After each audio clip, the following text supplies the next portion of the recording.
Finaliser ton bouquin. Voilà. Et si vous avez besoin, Je pourrais l'avoir en dédicace quand il sera écrit. Alors, le sujet, c'est quoi aujourd'hui? Manipulation ou autre chose? La manipulation. Alors, par rapport à la manipulation, il y a plein de choses différentes, c'est-à-dire qu'il y a plein de degrés de manipulation. Ouais. Tout le monde manipule, Oui. déjà. D'accord? Après, il y a la manipulation constructive et la manipulation destructive. Ça veut dire quoi? Ça veut dire que déjà, le mot manipulateur vient de quoi? Vient de très loin. Et le premier manipulateur, par exemple, c'est le potier. Ça a été inventé pour la poterie. Celui qui manipule avec ses mains, c'est-à-dire qui crée avec ses mains. Ça peut créer avec ses mains. Après, on peut donc manipuler plein de façons différentes. De façon constructive, pour éliminer des pots, de façon destructive, pour orienter les choses comme on veut. Toutes les religions manipulent, tous les partis politiques manipulent pour arriver à leur bonne fin. Par exemple, les religions manipulent, elles ont coupé des tas de parties de texte ou ont rajouté des tas de parties de texte pour expliquer à leur façon ce qu'elles voulaient que les gens comprennent pour garder le pouvoir sur les gens. Mais est-ce qu'un manipulateur ou une manipulatrice peut manipuler sans s'en rendre compte et n'est pas forcément à obtenir ce qu'il veut? 9 fois sur 10, il manipule sans s'en rendre compte. C'est-à-dire c'est une formation qu'il a reçue. C'est un handicap qu'il a, c'est-à-dire qu'il a tellement peur de certaines choses. Donc dans les manipulateurs, je vous enverrai des textes que j'ai faits sur, ou des correspondances anonymes avec d'autres personnes qui sont confrontées à ça, hein, si vous voulez, vous verrez. Mais la majorité des manipulateurs, c'est une formation que la personne a reçue par rapport à ce qu'il a vu dans sa vie, par rapport à ses parents, ou alors par rapport à un effet de survie, donc qui pour lui n'est que la vie. Pour d'autres, pour être la survie. C'est-à-dire, sans ça, il ne sait pas faire autrement, sans ça, il a peur de perdre. Il a peur de perdre plein de choses. Il peut perdre le pouvoir, il peut perdre les gens qu'il aime, il peut perdre l'argent, il peut perdre la crédibilité, il peut perdre sa prestance, et ainsi de suite. Donc souvent, c'est le manipulateur. Mais un manipulateur n'arrive pas toujours à ses fins, de toute façon. Ça dépend qui est en face. Oui.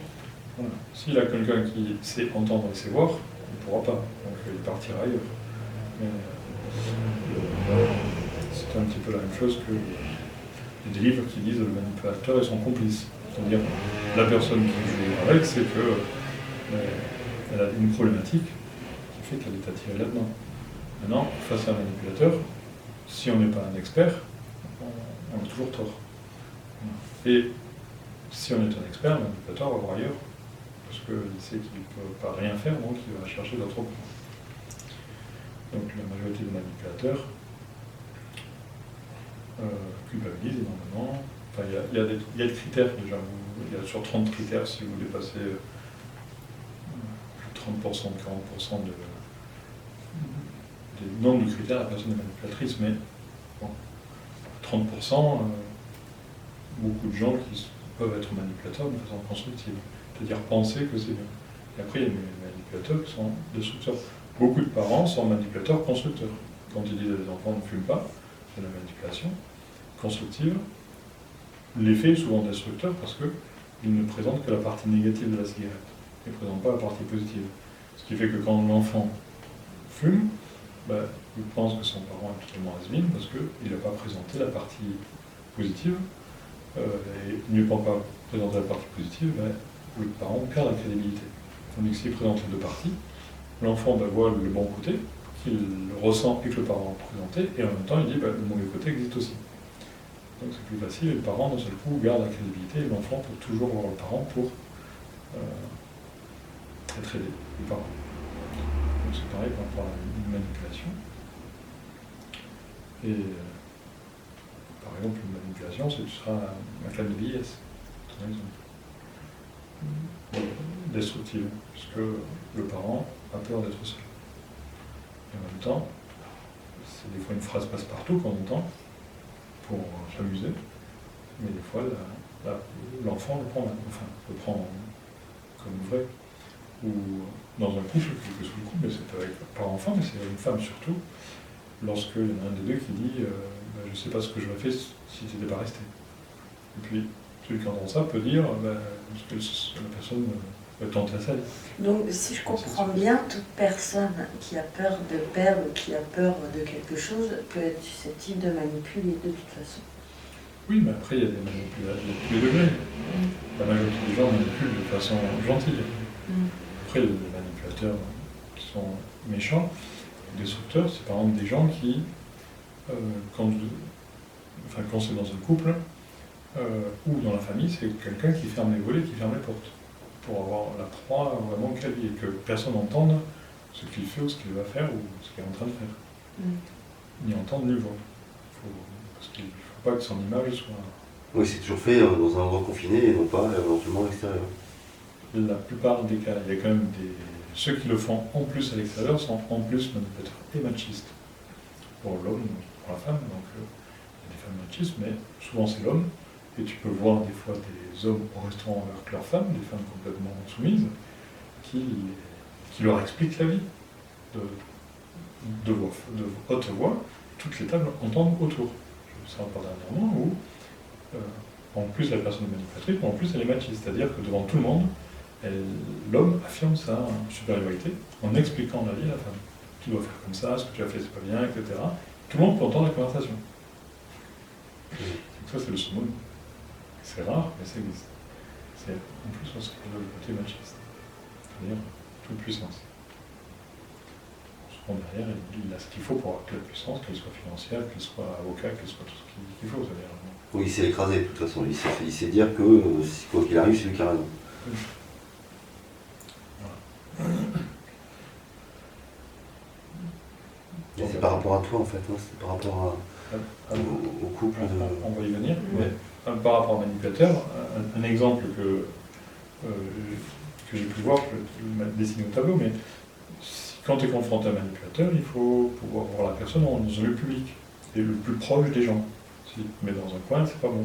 Et le plus proche des gens. En plus, il faut pas que les gens soient dans vos dos respectifs, il faut qu'ils soient qu'ils voient entre vous deux ce qui se passe. Si vous avez été au milieu des gens et que les gens sont dans les dos, et qu'il n'y a personne qui voit entre vous deux, il peut manipuler comme il veut. Il faut qu'en fait que les gens puissent voir entre vous. Et même, si possible, entendre. À ce moment-là, il a presque plus de pouvoir. Sauf s'il est machiste. Alors là, il se regarde au contraire. C'est dingue. D'après ce que tu m'as dit, j'ai pas l'impression qu'il soit si manipulateur que ça. Je pense que juste s'il y a des peurs qu'il a, et donc forcément il a des réactions par rapport à ça, et en essayant de vouloir garder ce qu'il veut, il manipule d'une certaine manière, mais c'est pas le manipulateur comme tu décris. Comme tu le décris. C'est les cas extrêmes, et en même temps c'est les cas majoritaires de manipulateurs. Mais bon, les gens qui sont confrontés à ces gens-là, souvent ont du mal à s'en dépêtrer, à en sortir. Moi, ce qui m'a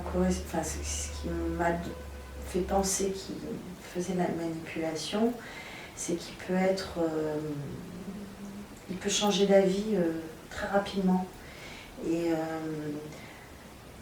me laisser tranquille ou me dire des choses pour me laisser tranquille, et puis d'un coup revenir sur ce qu'il dit et commencer à me dire que je lui manque, plein de choses, qu'il sait que je suis sensible à ça. Donc j'ai juste cette impression que oui, parce qu'il sait que je suis sensible à ça, donc il se sert de ça. Oui, le manipulateur utilise les points faibles de l'autre. Et puis je me suis aperçue par rapport à des amis qui disaient des choses sur moi qui étaient complètement fausses, mais plus fausses que ça, c'est complètement faux. Alors, le vrai manipulateur, en fait, il dit à tous les clans des choses différentes. Ouais, c'est ça, c'est ce qui s'est passé. Pas que à deux clans. C'est ce qui s'est passé. C'est-à-dire, où qu'il est, il raconte une histoire différente. C'est ce qui s'est passé. Il y a plusieurs endroits. Ouais. Pas qu'à deux endroits. Disons qu'il raconte une histoire à peu près commune. Il y a plein de choses qui changent en fonction des personnes. Et des comportements aussi. C'est un des critères du manipulateur qui cloisonne. En fait, en fonction de qui il a en face, il dort son image. Et comme il ne raconte pas la même chose, Oui. Souvent, Enfin, moi, c'est de là que j'ai senti la manipulation, ça a été surtout par rapport aux autres, parce qu'en fait, par rapport à moi, même s'il peut jouer sur certaines de mes faiblesses, je suis quand même quelqu'un de pas évidente à manipuler, en fait, parce que je peux devenir très facilement hermétique et me braquer complètement dès que je sens qu'il y a quelque chose qui n'est pas bon pour moi. Donc, c'est pas évident, faut biaiser, mais c'est plus... Là où je me suis rendu compte, c'est plus par rapport aux autres. Voilà, je me suis rendu compte des choses, qui disaient des trucs, mais c'est pas possible. Oui, il n'y avait rien de fondé, en fait, c'est ça qui est terrible. Oui, après, si c'est par rapport aux autres, le manipulateur, il le fait avec tout le monde, y compris avec la personne la plus proche. Alors, il le fait peut-être tellement subtilement. C'est vrai que quand à chaque fois que je le vois, je suis épuisée. Oui, je suis épuisée. Je t'explique. Bon, d'une part, le manipulateur est généralement très intelligent. En même temps, il se rappelle de tout. C'est-à-dire quand il raconte 10 histoires différentes, 10 clans différents, il se rappelle exactement ce qu'il a dit. Donc, il est intelligent de ce côté. Et quand tu es épuisé, donc le manipulateur qui, en même temps, harcèle, donc la manipulation, c'est que à chacune des phrases qu'il va te dire, c'est un test. Et il écoute la réponse. C'est toujours son test. Et en fonction de la réponse, il va orienter droite-gauche pour arriver à son but. Donc l'épuisement, c'est que... Oui, mais il n'y arrive pas toujours.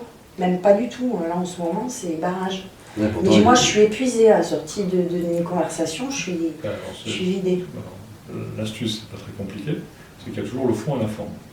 C'est que dans une phrase, si je te le dessine, une phrase, elle est constituée d'une longueur comme ceci, quelle que soit la longueur. Mais tu as les 3 premiers mots qui sont des choses intuitives, et la suite est de la justification, c'est-à-dire la partie cartésienne, la raison, la justification du début.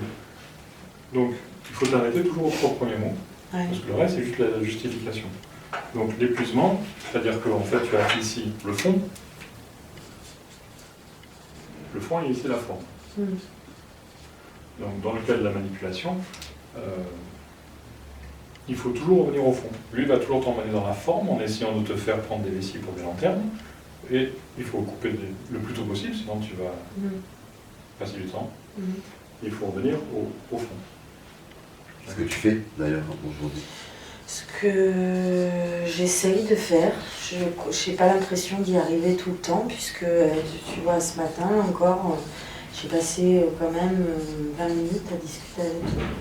Et pour Total des courses, avoir un texto tout à l'heure en disant, tu vois, j'avais l'impression qu'il avait compris ce que je lui avais dit. Tu me manques, j'ai envie de toi, tu vois, des choses comme ça.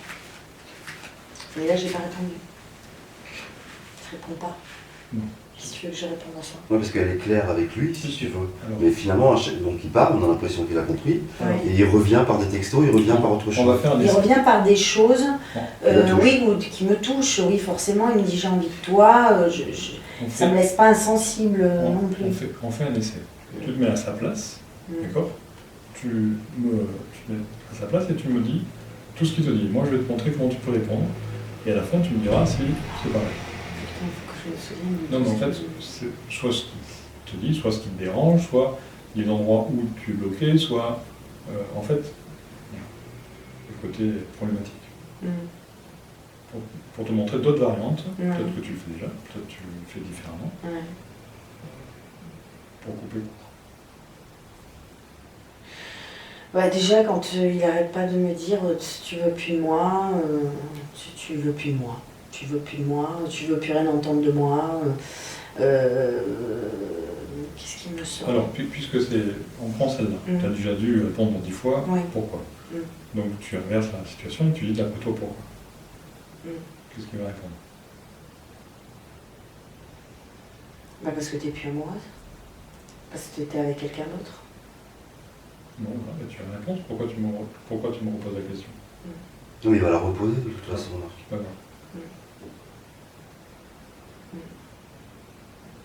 Ouais, je vois un peu le principe.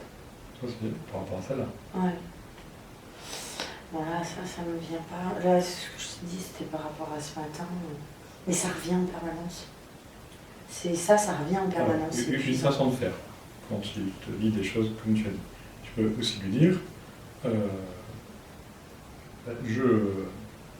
On en discute toujours, on en parle toujours, c'est que il y a eu du temps entre nous, dans notre vie, et je la rejette pas, mais en même temps, c'est fini. Alors, je passe d'une histoire à l'autre, et pour moi, c'est fini. J'ai appris ce que je devais apprendre avec toi, tu as appris ce que tu devais apprendre avec moi, j'étais en 6e, je passe en 5e, tu apprends en 4e, en 3e, et ainsi de suite. J'ai fini. J'ai fini, c'est pas ça. Et justement, il faut le dire. Il ne faut pas aller dans son jeu, il faut lui expliquer le tien de jeu. C'est tout. Si tu essayes de faire changer la vie, tu n'y arriveras jamais. Explique-lui ton jeu à toi. Parce que si tu me dis avec lui c'est pas ça, c'est que tu essayes de le convaincre. Il ne faut pas le convaincre, tu lui donnes tes certitudes. Point. D'accord. Ça peut durer longtemps.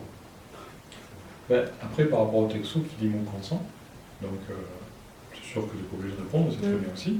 Mais normalement, quand tu réponds plus, c'est que c'est une personne avec laquelle tu es proche de ne plus voir du tout. Tu réponds plus. Si tu vois toujours la personne, répondre toujours. Qu'est-ce que je disais? Non, je ne sais plus. Oui, c'était par rapport à qui dit mon consent, donc tu peux lui répondre. Oui, donc si tu réponds pas, c'est que la personne t'est proche de ne plus jamais lui parler. Si tu gardes la personne en amitié, soit tu lui réponds un texto que tu as peut-être déjà fait ou pas, tu lui dis, à chaque fois que tu aborderas ce type de sujet, je ne répondrai pas. Soit tu abordes des sujets avec moi amicaux, constructeurs, professionnels et autres, il n'y a aucun problème. Mais si tu abordes des sujets intimes et autres du passé, qui ne font pas pour moi partie présente, je ne répondrai plus. Moi, ça ne dit pas qui dit mon consent, puisque comme tu dis, pour toi, ça te touche, donc si tu ne réponds pas, lui peut interpréter qui dit mon consent. Au moins, tu lui réponds pour maintenant et pour le futur, qu'à chaque fois qu'il abordera un type de domaine comme ça, tu n'y répondras pas, puisque tu l'as déjà dit 100 fois. Alors ça, je l'ai déjà fait, mais ça ne marche pas longtemps. C'est que ça recommence en permanence. Et il y a un moment donné, forcément, je suis obligée je me sens obligée, parce que si je ne le fais pas, il me dit oui, tu ne me réponds pas, t'as envie qu'on ait des rapports de merde par rapport à la petite. Donc en fait, je culpabilise après. Tu reprends le même texto que tu as envoyé, quand il te dit ce que tu viens de te dire. Je te rappelle que je te répondrai sur tout ce qui est par rapport à l'enfant, tout ce qui peut être professionnel, tout ce qui peut être amical, mais rien d'intime, puisque c'est fini. Rien de personnel, etc. Tout ce qui peut être entre un homme et une femme qui se sont séparés par rapport à l'éducation d'un enfant. Elle l'a déjà fait. C'est pas grave, elle fait copier-coller texto. Renvoie. D'accord? Tu gardes le texto, copier-coller, tu renvoies. Oui, parce qu'à un moment donné, je finis par céder, quoi. Céder à parler, à... Non, tu copier-coller. Tu gardes tes 4 ou 5 textos qui reviennent tout le temps et tu renvoies. Ouais, si tu veux, il sait sur C'est quoi comme jouer. quand il veut me voir amicalement, soit pour boire un coup avec la petite ou ce genre de choses. Si je dis non, parce que je ne me sens pas du tout prête et surtout je ne le sens pas prêt lui, c'est surtout ça, il me fait culpabiliser, quoi. Il va dans le sens où après je culpabilise et je me dis ouais c'est pas cool, je suis pas cool, parce que j'aime pas être comme ça, j'aime bien avoir des bons rapports avec mes ex déjà. Quand ça se passe bien, c'est super. Et là, j'aime pas réagir comme ça avec lui. Donc il le sait, ça. Il le sait. Même si tu fais tout bien dans la vie, tout de A à Z, dans tous les domaines, tu auras toujours quelqu'un qui ne s'appellera pas. Même si tu fais tout bien. Donc tu ne pourras jamais rendre content tout le monde. Donc, jamais rendre content tous tes ex. Parce que si un ex fait partie de celui qui ne sera jamais content, même si tu fais tout bien, c'est pas la peine. Donc n'essaye pas de rendre heureux tout le monde, ça ne sera pas possible.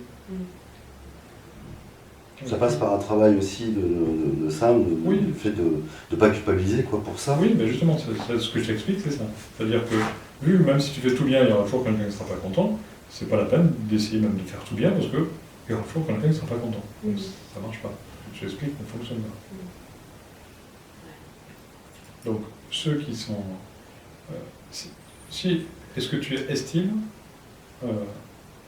sur 100% de tes actes, combien estimes-tu d'actes que tu fais qui soit honorable.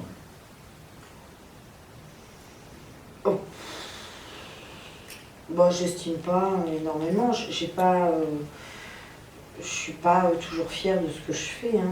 Mais pas fière par rapport à toi, tes ambitions. Oui. Non, par rapport à ce que j'ai envie de faire, par rapport aux autres, par rapport, pas forcément par rapport au travail, mais par rapport aux autres. Certaines fois, je réagis pas comme il faudrait, parce que je suis une impulsive.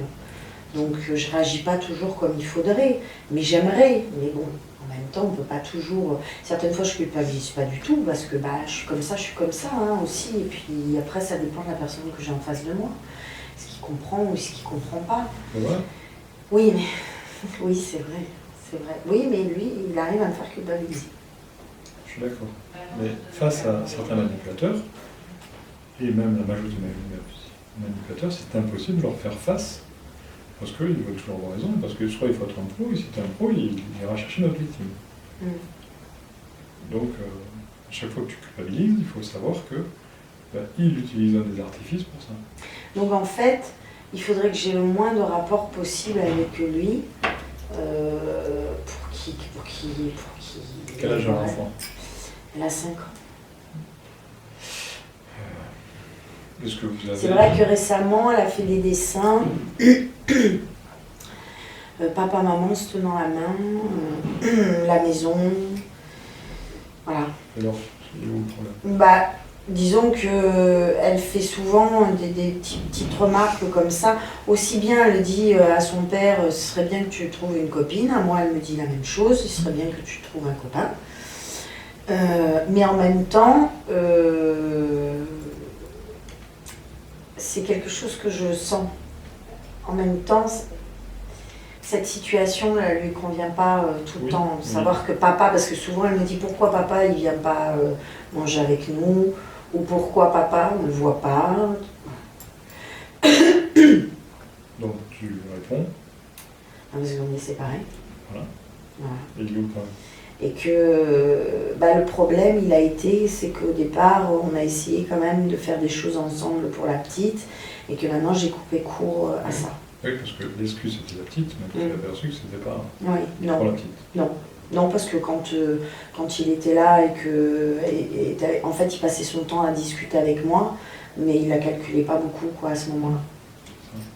Donc, tu t'aperçois que c'est calculé. Oui. C'était pas pour vous. Non. Je dis pas que c'est pas totalement pour sa fille, mais dans ces moments-là, avec moi, non, c'était pas pour rendre, effectivement. Bon, donc il est où le problème quand l'enfant dit pourquoi vous ne passez pas plus de temps ensemble? Il est où le problème pour toi? Ça me fait culpabiliser par rapport à ma fille. C'est naturel, tous les enfants font ça. Oui. C'est normal. Puis c'est pas... Les enfants ont toujours des yeux de l'amour, parce qu'ils sont encore branchés là d'où ils viennent. C'est normal qu'ils veuillent ça dans l'humanité. Après, si on pousse plus loin et que la personne veut plus, et tu peux aller pousser plus loin, après elle peut te demander des tas d'autres choses encore plus difficiles ou même sordides. Donc, si tu mets le doigt là-dedans, après ça va très loin. C'est pas possible. Après, si la personne est totalement soft, elle te demandera des choses bien plus évoluées que ça.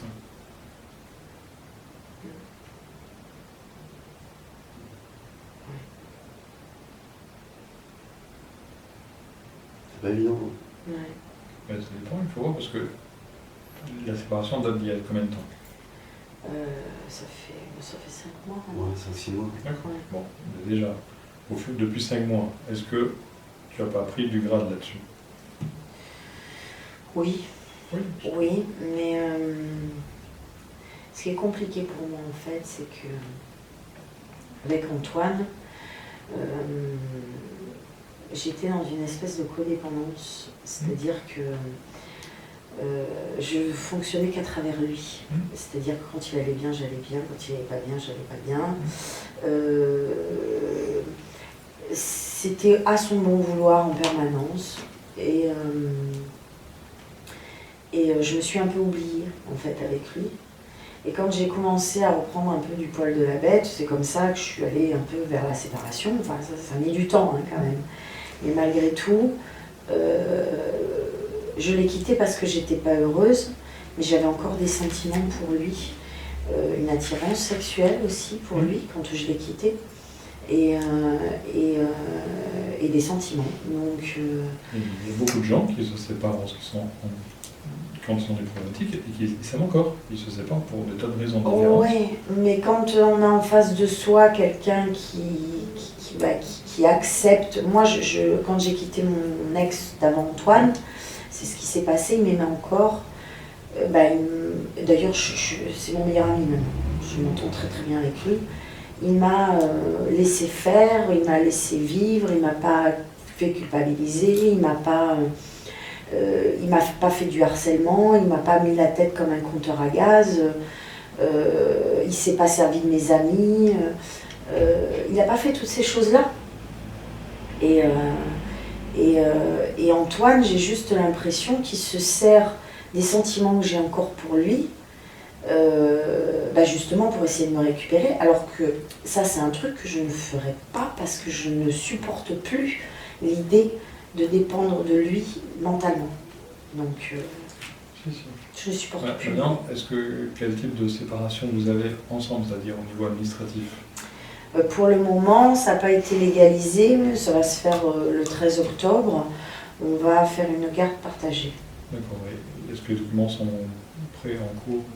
Apparemment, les documents sont prêts en cours, puisqu'il a été établi que c'était le 13 octobre qu'on passait au tribunal. D'accord, apparemment, ça veut dire quoi? C'est ce qu'il m'a dit lui. Oui, alors tu risques de soit jamais avoir, ou éventuellement tout comme évolue. Ça l'arrange financièrement, lui. Qu'est-ce que c'est qui l'arrange? La garde partagée. Oui, donc ça c'est bien. Ça, je ne reviens pas là-dessus, mais si tu ne vois pas le document avant, tu risques de te faire avoir. Il ne peut pas m'avoir, tu sais pourquoi? Parce qu'on s'est déjà séparés et j'ai déjà au tribunal, ma fille est sous ma garde. Logiquement. Tu as déjà un document? J'ai déjà un document. Donc il y a tout. D'ailleurs, il devrait même me donner une pension de 1 500 € et qu'il ne peut pas me donner parce qu'à l'heure actuelle, il ne gagne plus ça. Si, mais ce que je veux te dire, c'est que tu as déjà un document officiel. Oui. Il doit te présenter avant le tribunal un autre document officiel. Et tu dois te le valider et autres. Parce que ce document officiel va être celui que tu as déjà va être modifié par le deuxième. D'accord? Complété ou modifié. Oui. Il faut qu'il me prenne. Ah, c'est vrai qu'en plus, je lui ai donné. La première fois, quand je suis allée au tribunal, il faut pas que ça se fasse le jour du tribunal. Je lui ai envoyé un document. Il faut pas que ça se fasse. Je lui ai envoyé un document qu'il fallait qu'il signe et qu'il remplisse. Moi, j'ai rien reçu. Il m'a rien donné. Il ne faut pas que ça se fasse le dernier jour. Le jour du tribunal, sinon il va te. Il va faire quoi? Il risque de te donner un document qui soit sordide. Il faut qu'il ne soit pas adapté à la situation ou à ce que tu veux, à ce que vous voulez. Et puis après, il va te tenir, parce que soit tu ne l'auras pas relu, soit tu n'auras pas montré un professionnel, soit vite, je finis, je signe, et puis le tribunal va dire, je crois que vous étiez entendu, bon, ils vont valider, même si tu n'es pas d'accord. Donc il faut qu'avant qu'il y ait un échange. Oui, c'est pas pour point le 13 au matin où ils vont se retrouver devant le juge. J'ai l'impression. J'ai l'impression que c'est... moi aussi. Oui, mais c'est pas bon. Il faut que tu aies un document avant et que tu valides, que tu montres à ton avocat, et ainsi de suite. Parce que le document officiel que tu as va être changé par un nouveau. Okay. Donc ton document officiel, après, tu n'en fais que plus rien. Oui, parce que là, tu n'auras plus la garde finalement, puisqu'elle va être partagée. Donc en fait, vous allez avoir la garde partagée, donc tu n'auras plus la garde, ça ne sera plus à toi. Voilà, parce que garde partagée, c'est une chose. Mais après, derrière la garde partagée, tu peux avoir plein d'autres choses. Comme tu peux avoir la pension, tu peux... Au niveau des vacances, parce que tu as aussi les vacances, donc est-ce que ce sera partagé ou pas? Après, et tu dois avoir une ligne aussi, c'est-à-dire que si vous entendez, c'est au bon vouloir des deux parents. Mais si vous n'entendez pas, c'est comme ça, comme ça, comme ça, comme ça et comme ça. Donc il faut bien vérifier les termes. Parce que s'il n'y a pas assez de termes, après tu... Ah mais ça, je suis consciente de ça. Après, c'est une vie d'enfer. Ça, je suis consciente de ça. Donc il faut d'abord voir le document. Il faut que tu puisses avoir le document avant. Et il risque de te le donner la veille. Donc il faut vraiment que tu l'aies avant. Est-ce que tu as un avocat qui s'occupe de ce dossier ou pas? Non. Donc normalement il faudrait qu'il y ait l'avocat et le dossier, enfin le document et le dossier, avant, mais Est-ce que lui, il a un avocat? Non. Non. Je crois pas. Alors, le document, il sort d'où? Bah, il est allé au tribunal. Il est allé au tribunal. Il a fait une demande. Moi, quand j'ai fait ça la première fois, c'est ce qui s'est passé. Je suis allée au tribunal. Ils m'ont donné un papier qu'il fallait qu'ils remplissent et qu'ils signent. Et moi, pareil. Après, il fallait l'envoyer. Et après, ils nous donnaient le jour qu'on passait. Donc ça, Mais j'ai pas eu effectivement un document. Si c'est quelque chose d'assez administratif, ça va. Mais s'il le prend lui, le tribunal risque de penser que c'est d'un commun accord. Et... Ouais, mais il y a quand même un problème parce que c'est vrai que tu n'as pas reçu de courrier administratif en disant par rapport à la Aucun première fois. courrier, Oui, ça aussi. Voilà. Ça aussi, que par rapport à... Parce qu'en fait, les deux adresses sont connues, donc la convocation, elle se fait aux deux adresses. Oui, normalement. Oui. Si, si, après, il faut vérifier. Donc ça... Non, mais il aurait même dû... Moi, je lui ai envoyé un papier. Je lui ai envoyé ce papier-là. Il aurait dû me donner un papier qu'il fallait que je remplisse et que je signe. Voilà, avec ce type de personnes, ça dure des mois et des années. D'accord. Donc le mieux en fait c'est qu'il trouve une autre proie quoi, quelque part. Enfin c'est con à dire hein, pour la personne qui peut être arrivée après, mais... Donc ça c'est pas... Il ne faut pas s'occuper de lui. En fait. Il ne faut pas s'occuper de lui, il ne faut pas se prendre la tête avec l'autre, il faut s'occuper de toi.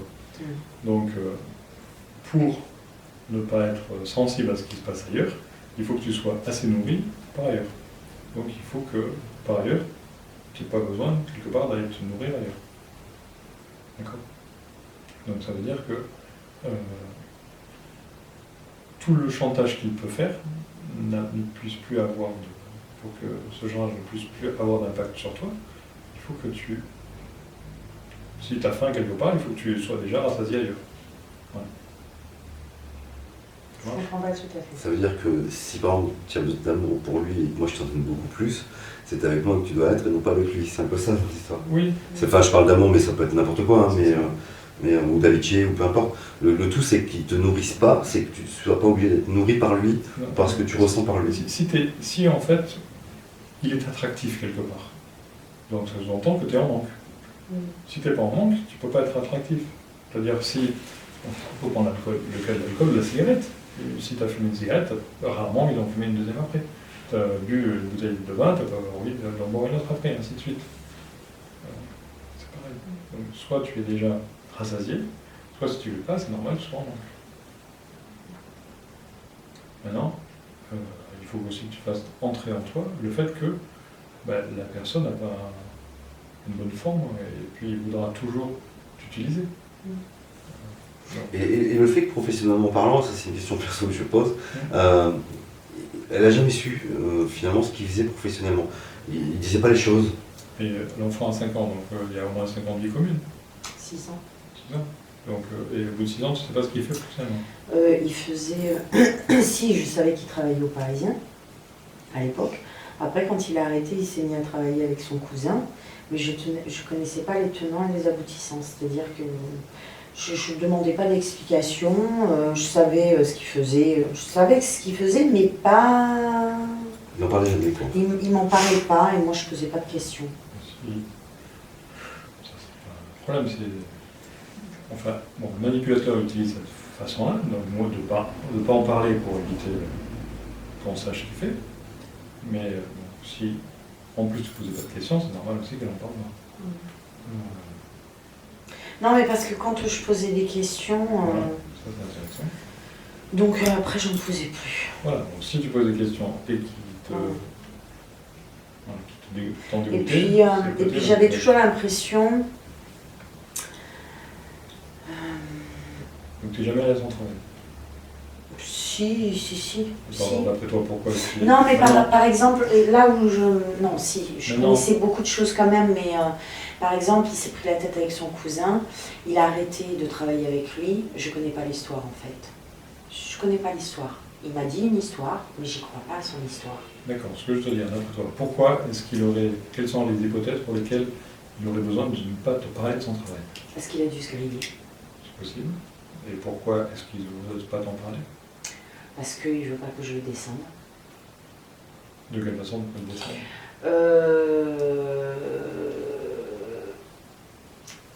Inconsciemment. Oui, donc le résultat, ça serait quoi pour lui? et ben qu'il se sentirait pas bien. D'accord, donc on voit bien que c'est bien le critère du manipulateur qui a besoin de briller Oui. et d'être considéré. À briller, oui. il a besoin. D'accord, de considérer. Oui, ça c'est sûr. Si on découvre son mauvais côté, ou s'il est découvert, c'est pour ça qu'il fait un tout, s'il est découvert, il est mal. Oui, parce qu'avec moi aussi, bon, tu connais un peu l'histoire, moi aussi il m'a monté des trucs, Marc, mais de folie quoi. C'est, je sais pas, tu comprends, d'un coup, du jour au lendemain, t'as plus de nouvelles. Alors, en fait, il te lance quelque chose, bon, on va prendre un exemple où il voulait venir bosser avec moi, ou enfin plein de trucs comme ça, et du jour au lendemain, t'as plus de nouvelles. Tu sais pas ce qu'il devient, tu l'appelles, il répond pas. Il fait ça avec beaucoup de gens. Avec tout le monde, en fait, il perd tous ses jeux. Il a apparemment peu d'amis comme nous, on est amis, si tu veux. Il se grille tout le temps avec les gens qu'il a autour de lui. Il se grille, mais il arrive tout le temps à les récupérer. Oui, alors après, oui, il revient, mais d'une façon, si tu veux, détournée. Et non, bah, il y a toujours une bonne excuse, de toute façon, il y a toujours une bonne excuse. Jusqu'à un moment où, toi, ton intelligence, enfin, quand tu es un peu intelligent, tu te dis, ah, bon, c'est bon, là, stop, c'est terminé, tu me prends pour un con, dégage. Alors, Mais- juste on s'arrête là. Qu'est-ce qu'il a dit dans sa dernière phrase? Stop. Oui, et juste avant.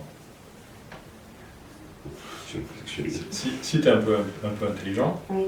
qu'est-ce que tu fais? Tu arrêtes. Donc il te donne une solution. Je ne dois pas être si intelligente que ça. Non, mais si, mais moi j'ai arrêté, et avec d'autres gens, je parle pas que d'Antoine. Il y en a En un, fait, il y en a si tu es intelligent, ça veut dire, si tu regardes vraiment, est-ce que tu as envie de perdre ton temps ou pas? Ça veut dire, tu fais le bilan actif-passif, et ainsi de suite. Maintenant, le critère en plus, c'est l'enfant. Il y a des moments où j'ai l'impression d'être prisonnière, d'être Mais dans ton esprit. dans mon esprit. Et j'ai des moments où c'est comme ça. Un exemple. Il me faut de la colère pour dépasser des caps avec lui. Il faut que je me mette en colère contre lui pour arriver à me faire bouger en fait, psychologiquement. Donc, en fait, ce qu'il faut que tu fasses simplement, c'est un listing sur une feuille de papier que tu as avec toi ou sur ton téléphone. Tu fais un listing de tous les problèmes qu'il t'apporte, qu'il t'a apporté, qu'il t'apporte. Et tu relis ça tous les jours. Ouais. Ou à chaque fois qu'il t'appelle, tu relis ton listing de tous les problèmes qu'il te crée. Ouais. Parce qu'avec le temps, On oublie. on oublie. Avec Ouais. ton côté positif, tu oublies. Avec ton côté j'aime tout le monde, on oublie. Donc relis ça sur cette personne, relis sa carte de visite. Oui, tu mets les côtés positifs ou que Non, les non. côtés négatifs? Que les côtés Que négatifs. les négatifs, ah oui, le côté positif, elle les connaît, c'est bon. Oui. Là, elle les garde en tête. Ouais. C'est sa nature. La nature fait qu'elle oublie les côtés négatifs. Donc, c'est que les côtés Et négatifs. c'est vraiment le côté manipulation qui te fait que tu es ancré à cette personne et tu as du mal à te sortir de là, quoi. Ton esprit, on a l'impression que l'esprit, il est... C'est pas que ça, c'est aussi le fait qu'elle a grand cœur. Et puis qu'il a quand même vécu 6 ans ensemble. Oui. Donc c'est pas des choses non plus qui font Oui, que... puis d'y croire, quoi. Quand tu es un enfant, c'est vrai qu'on en parlait un peu Oui. ce midi ou hier soir, c'est vrai que de croire que tu peux créer une famille, et tout ça se brise, c'est clair que c'est pas évident. Et voilà, il y a ça. Et puis, bon, la personne a toujours de belles paroles. Donc il y a plein de choses qui sont faites. Donc tout le côté positif, tu connais. Fais-toi une carte de visite côté négatif, puisque c'est ce qui te dérange. Et ce que je dis même, une fois que tu as compris, mais il faut le noter, pas l'oublier. Avec certaines personnes, c'est comme ça.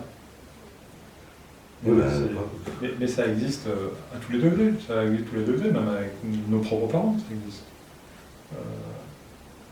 Quand ils disent tu m'appelles pas, quand ils disent appelle-moi quand tu rentres, etc. Il y a plein de personnes qui ne peuvent pas, enfin quand ils parlent chez leurs parents, ils sont obligés d'appeler pour dire je suis bien rentré. C'est impossible qu'ils n'appellent pas. C'est la même dépendance.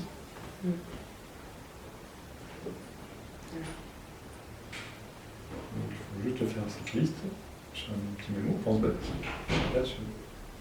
Maintenant,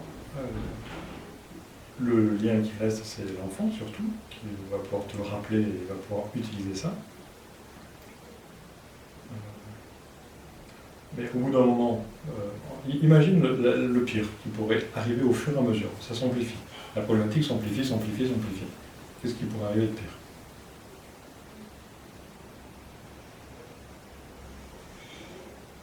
Je sais pas. Que tu repartes avec lui. Laisse-la répondre. Si c'est une hypothèse, on la met. Le pire qui pourrait arriver. Le pire. Non, c'est même pas ça pour moi. Non, justement, c'est quoi le pire? s'en aille avec ma fille. Alors voilà. Donc, tu vois, tu Pour moi, ce serait le pire. Voilà. C'est simple. Donc, c'est simple. On va garder cette chose pour après. Donc, on imagine qu'il ne puisse pas le faire. Quelle serait autre chose de pire qui pourrait arriver si ça, il ne peut pas faire?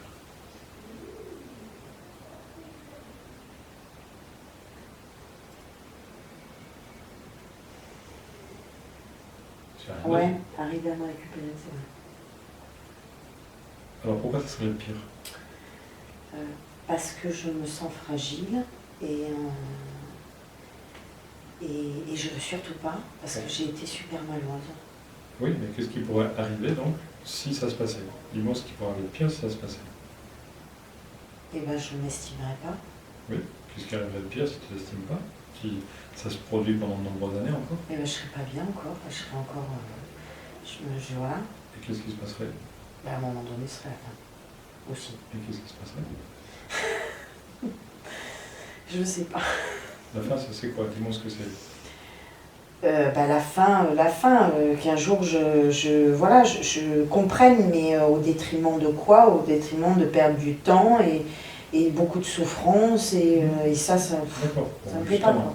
Bon, on imagine que la première, une part avec l'enfant, soit réglée, on va y revenir. La deuxième, que tu aies compris aussi, que tu ne le fasses pas. Est-ce qu'il y aura encore autre chose de pire qui pourra arriver? Non? Non. Alors, pour la deuxième qu'on a évoquée, il faut juste que tu marques dans ton carte de visite par rapport à lui que l'une de tes craintes, c'est que ça puisse arriver, mais tu sais très bien que ça arriverait à la séparation et que tu serais malheureuse. Donc, vu que tu as déjà fait l'histoire, c'est pas la peine. Mais il faut simplement que tu te rappelles, que tu le notes.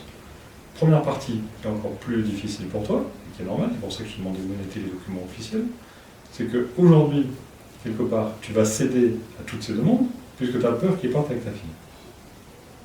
Donc, fais ce qu'il faut pour ne plus avoir cette peur-là, et tu ne vas plus céder à ces demandes. Ouais. Alors, qu'est-ce que tu peux faire pour ne plus avoir cette peur qu'ils partent avec ta fille? Bah après, je crois pas trop.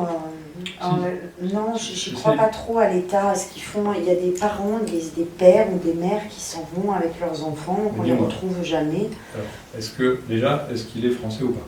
Parce que si n'est pas français, c'est plus facile. Déjà, c'est plus difficile.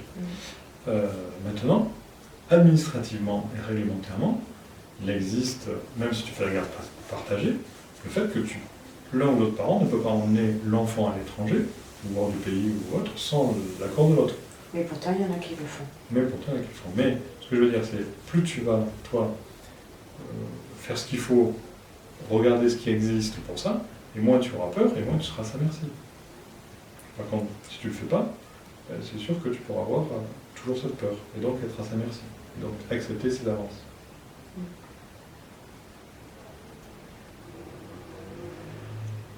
C'est pour ça que tu peux aussi voir un avocat et lui dire, même par téléphone, tu m'appelles 2 ou 3, tu leur dis, voilà, j'aimerais consulter, mais j'aimerais savoir quelle est votre solution si j'ai peur que mon ex parte avec l'enfant, quelles sont les solutions là-dessus. Tu donnes la solution par téléphone, tu envoies 3, 4 ou 5, tu les notes au fur et à mesure, les solutions, et puis après tu vas vers celui qui te semble être le plus complet, en même temps avec les solutions de tous. Mais il te faut un document officiel là-dessus, qui peut aller justement avec le fait de la garde partagée, qui t'enlève cette crainte. Donc si tu enlèves cette crainte, tu es beaucoup moins à sa merci, sinon plus du tout. Mais Marc, tu penses qu'un manipulateur, enfin en tout cas s'il est manipulateur, peut faire ce genre de choses? Est capable de dire je prends ma fille, je me casse et au revoir? Normalement non. Je pense que c'est pas du tout dans le manipulation. Certains manipulateurs, je vais te raconter ce qu'ils font avec les enfants, il y a beaucoup de manipulateurs chez les homosexuels. D'accord? Donc hommes surtout. Et souvent, comme ils sont entre hommes, ils ne peuvent pas avoir d'enfants. Donc ils se débrouillent pour trouver une femme pendant un certain temps. Des fois, ils demandent des enfants à d'autres femmes homosexuelles, mais quand ils peuvent, ils ont une femme attitrée et avec laquelle ils ont un enfant. Pourquoi? Parce que dans leur clan, un enfant, c'est beaucoup de notoriété. D'un seul coup, ils montent d'un degré ou 2 ou 3. Donc ils sont mieux vus avec un enfant que sans enfant. puisque la majorité n'en veut pas. Et par rapport donc à la manipulation ou autre, ils ne peuvent pas partir avec, puisque ils ont besoin d'être bien partout, et surtout là où ils sont. Mais l'enfant, c'est plus une image de marque, c'est juste une carte de visite, c'est juste je suis bien. Oui, lui aussi, il a besoin quand même, sur le regard des autres, effectivement, de prouver qu'il est un bon papa, un très bon papa. Voilà, donc il ne peut pas partir à cause de ça. Sinon, il n'est plus un bon papa. Ouais, oui. Mais, malgré tout, ça fait partie de tes peurs. Et que cette peur fait que... J'ai dit ça parce que récemment, ça m'a fait flipper. Et oui, j'y ai pensé comme ça. Enfin, il a fait un truc qui m'a fait flipper. Mais je pense pas qu'il le fasse parce que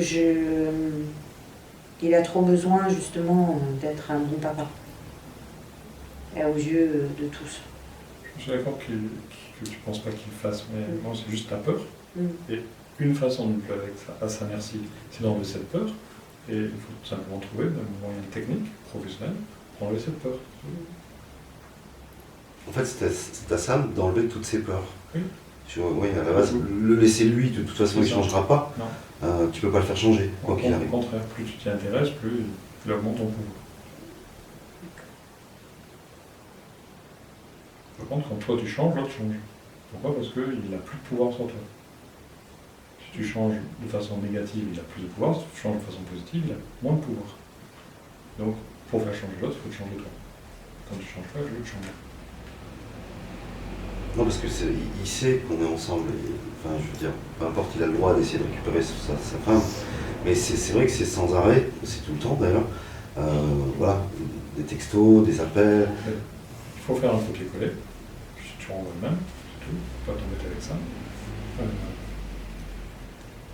Après, il faut aussi garder des textos, parce que si au bout d'un moment, l'autre, tu peux aussi faire la même courante par rapport à ça, et dire que tu es harcelé par la personne.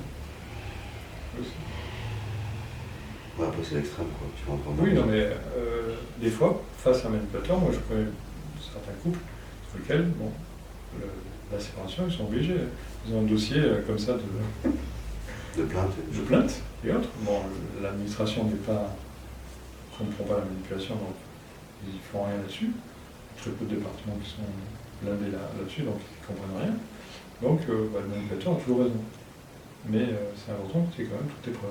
Ouais, parce qu'il amènera de toute façon à avoir raison, quoi qu'il arrive. C'est ça. Et en même temps, sans preuve, il a encore plus raison. Et puis il minimise toujours les conneries qu'il a fait, le mal qu'il a fait, il le minimise toujours. Et c'est ça qui m'agace. Un exemple? Il m'a trompée au tout début de notre relation, pendant 18 mois, j'étais enceinte, tout ça, il a minimisé. Alors au départ il s'est excusé, mais comme moi c'est vrai que j'avais pas digéré les trucs, j'ai eu du mal à digérer tout ça. Certaines fois ça revenait quand on se prenait la tête et il minimisait toujours. Tu vas pas recommencer avec ça, tu me gonfles avec ça, voilà, il faudrait que tu passes à autre chose. Quelque part, il n'a pas tort, il aurait fallu que je passe à autre chose. Mais bon, j'étais dans l'incapacité de ça. Tu rajoutes dans le CV ça? Oui. 18 mois. Oui, mais tu rajoutes dans le CV. Trompé pendant 18 mois. En fait, il faut que tu te fasses ta petite grille négative, puisque les bons côtés tu les connais, il n'y a que ça qui revient. Fais ta grille négative pour t'en sortir. Lui, tout ce qu'il voit, et tout ce qui l'importe, c'est que je l'ai quitté, que je suis partie pour me mettre avec une personne qu'il connaît. Non, c'est voilà. la conséquence, c'est pas ça qu'il voit. Ah ben ça, c'est ce Non, qui en ressort. Ça, c'est ce qu'il te dit. Oui. Ça, c'est pas ce qu'il voit. Ça, c'est ce qu'il te dit pour te culpabiliser. Mais c'est pas ça qu'il voit. D'après toi, qu'est-ce qu'il voit? Pourquoi il dit ça? Qu'est-ce qui l'intéresse vraiment? Je sais pas. Je sais pas. Mais c'est toi. Oui. Donc c'est pas du tout que tu sois parti. C'est pas ça qu'il voit. Ce qu'il voit, c'est ce que Mais tu c'est con ce qu'il fait, parce que c'est pas comme ça qu'il peut me récupérer. Tout à fait, bien sûr. Mais, enfin, c'est con. Donc ça te montre, tu peux rajouter les cons sur ta séquence. Maintenant, pour aller plus loin, qu'est-ce qu'il voit, qu'est-ce qui l'intéresse? Qu'est-ce que tu as fait avec lui pendant 6 ans? C'est ça qui l'intéresse. La soumission. C'est tout.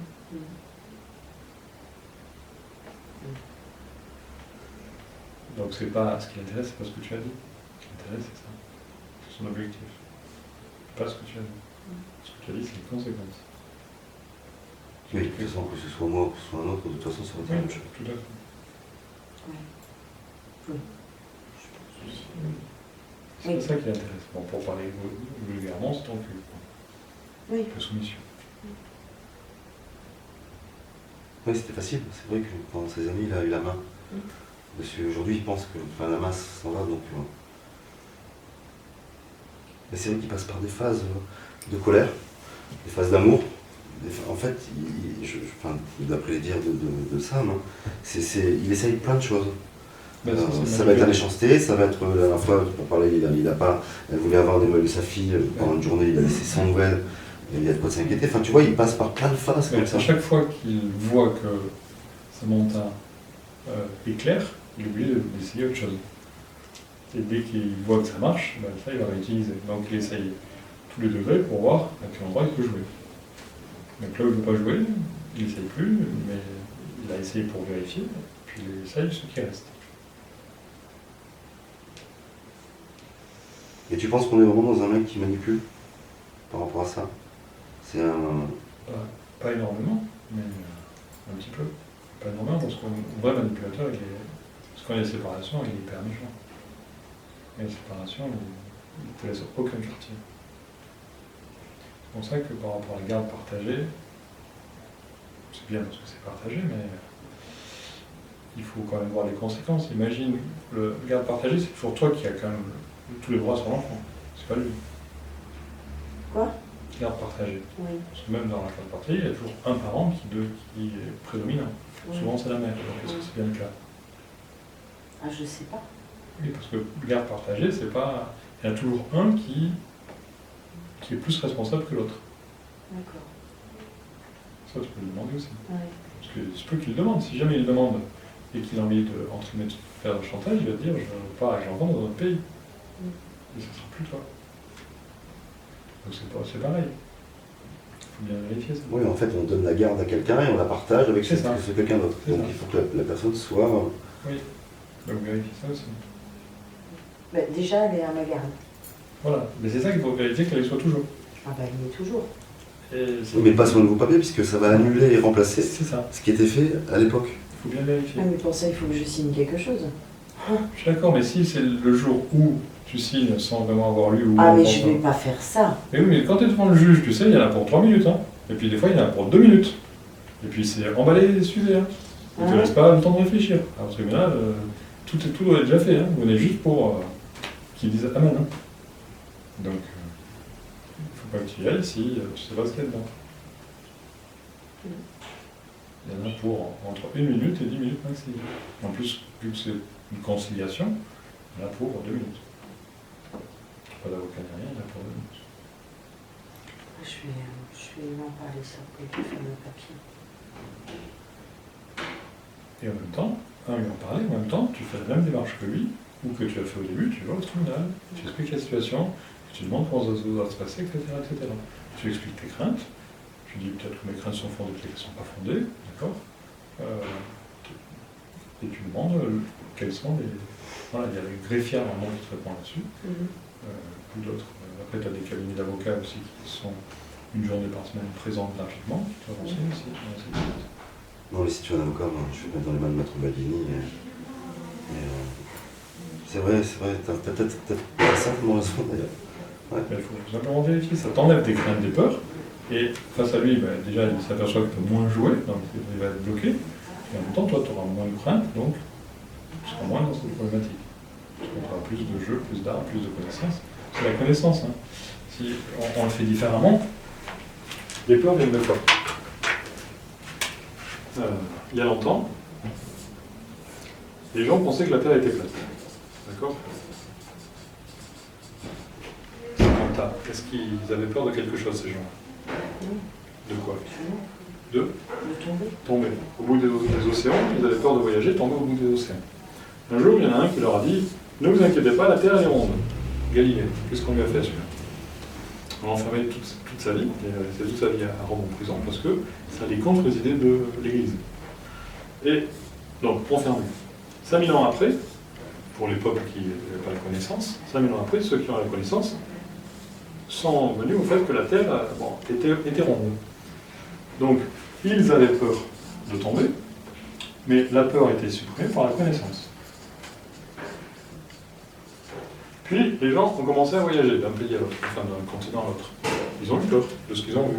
Parce qu'ils ont vu des gens de toutes couleurs, bleu, noir, foncé, clair, transparent, armés, tout nus, etc. Ils ont eu peur. Mais une fois qu'ils ont connu un peu plus, ils n'ont plus peur de ce qu'ils ont connu. Donc on s'aperçoit que la peur est détruite par la connaissance, ce qui sous-entend que la peur n'a jamais existé. Et simplement. Donc si tu vas te renseigner, ce sera beaucoup plus simple par rapport à tes peurs. La dernière chose, c'est que on imagine que à cette époque-là, tu as les moyens d'aujourd'hui. Quels moyens utiliserais-tu aujourd'hui pour montrer à ces gens que la Terre est ronde? Quels moyens tu prendrais d'aujourd'hui pour leur montrer à cette époque-là-bas que la Terre est ronde? Tu les amènerais sur la Lune. Pourquoi? Parce que tu prends de la distance. D'accord? La distance est un facteur important, c'est de prendre du recul. On nous dit toujours de prendre du recul. Donc prendre la distance est un élément important qui mène à la connaissance. Tu vois, on dit par exemple la nuit porte conseil, la même chose. C'est pour ça que je dis quand tu arrives au tribunal, c'est pas possible, ça va pas marcher. Faire avoir. Il faut que la nuit porte conseil. Deuxièmement, quand tu amènes ces gens-là, s'ils sont médisants ou manipulateurs, ils vont te dire non, elle est en forme de cercle et plate. Donc tu vas leur dire, je vais t'embêter là. Qu'elle soit carrée ou en forme de cercle, t'es embêté. Tu vas leur dire quoi pour leur prouver qu'elle est ronde? Tu vas leur dire, on va prendre du temps et on va attendre. Et quand tu vas prendre du temps, tu vas devoir tourner. Donc ils la verront tourner au fur et à mesure. Donc les deux éléments, c'est la distance et le temps, qui aident à la connaissance. Donc pour faire partir les peurs, il faut la connaissance qui vient de la distance et du temps. C'est pour ça que tu ne peux pas le dernier jour t'occuper de ça, sinon... Finalement, c'est pour tout, ça. Pour tout. Bien sûr, c'est pour tout. Pour tout. Tous les dictons, on parle, toutes les techniques, on parle. Oui, en fait. Ouais. Prendre du recul, Mais très peu de gens, ça. On nous cache des choses. Alors, je vais te poser une question qui n'a rien à voir. Oui. Mais parce que c'est quelque chose qui me turlupine, qui m'a toujours tué peiné, puisque forcément, ça fait partie de ma peur principale. Oui. Mon père est parti quand j'étais toute petite, donc j'ai peur de l'abandon. Oui. Je sais ça. Et pourtant, j'ai toujours peur de l'abandon, et j'ai peur que la personne que j'aime m'aime pas, ou m'aime plus. C'est pour ça aussi qu'il a pu avoir autant d'emprise sur moi. Oui. Donc, par rapport à ce que je dis, pour qu'il n'y ait plus d'emprise, il faut que tu saches, avec la personne avec laquelle tu vis, si c'est le cas ou pas. Donc il faut régler ta problématique, déjà simplement en discutant, et puis en même temps, avec le petit jeu que je t'ai fait tout à l'heure, que tu peux refaire maintenant, c'est imagine le pire, qu'est-ce qui se passerait? C'est quoi? Ben, si ce que tu penses est vrai, imagine le pire. Il faut toujours aller le pire, parce que quand on ne va pas dans le pire, on reste entre deux eaux. Et rester entre deux eaux, on n'est pas dans la solution, on est entre deux. Imagine que ce soit que la problématique que tu imagines devienne vraie dans ta vie actuelle. Qu'est-ce qui pourrait se passer de pire dans ta vie?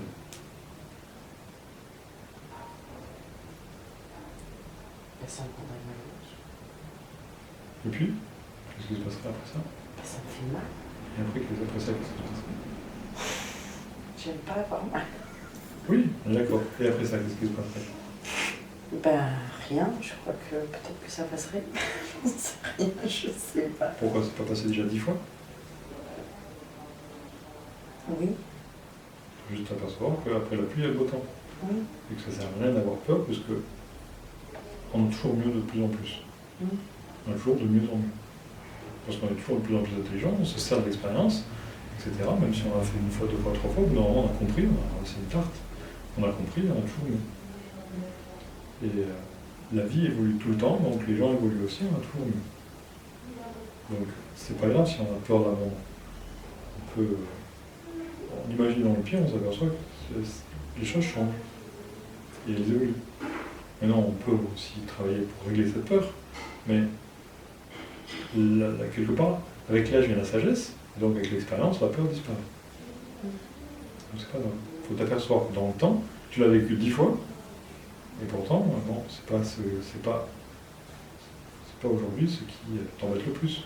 Parce que c'est ce qui t'embête le plus. Non. Voilà. Maintenant, il ne faut pas que tu mettes aussi toute la responsabilité sur ton père, parce que même les gens qui n'ont pas eu ce cas de figure peuvent aussi avoir peur de quitter ou peuvent avoir plein d'autres peurs. Donc après, comme tout à l'heure on disait c'est pas Manu, c'est quelqu'un d'autre, l'excuse, que ce soit Manu ou quelqu'un d'autre, c'est pareil. Là c'est pareil, que ce soit une peur ou une autre, c'est pareil. Donc il y a des gens qui ont n'importe quelle peur, qui font que on peut être sous l'emprise de quelqu'un par rapport à ça ou par rapport à des tas d'autres choses. Mais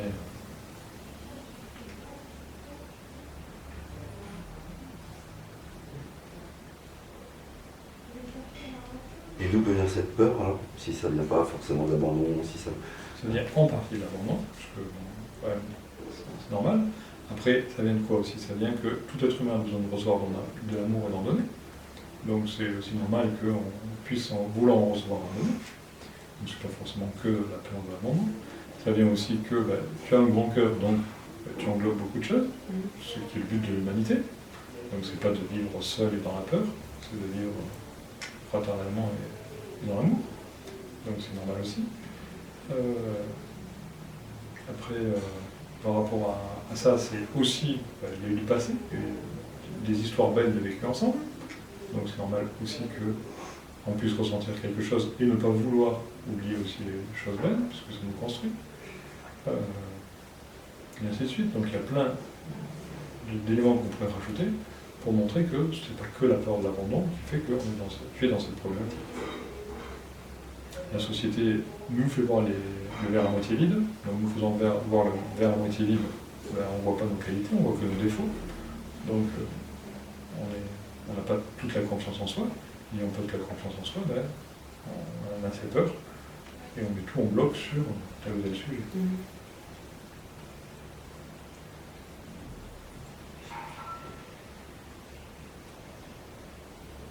Parce que par rapport à ce sujet d'abandon par rapport à ton père, tu as un autre point que tu voulais approfondir plus ou pas? Non, enfin si en fait, parce que la psy a mis le point où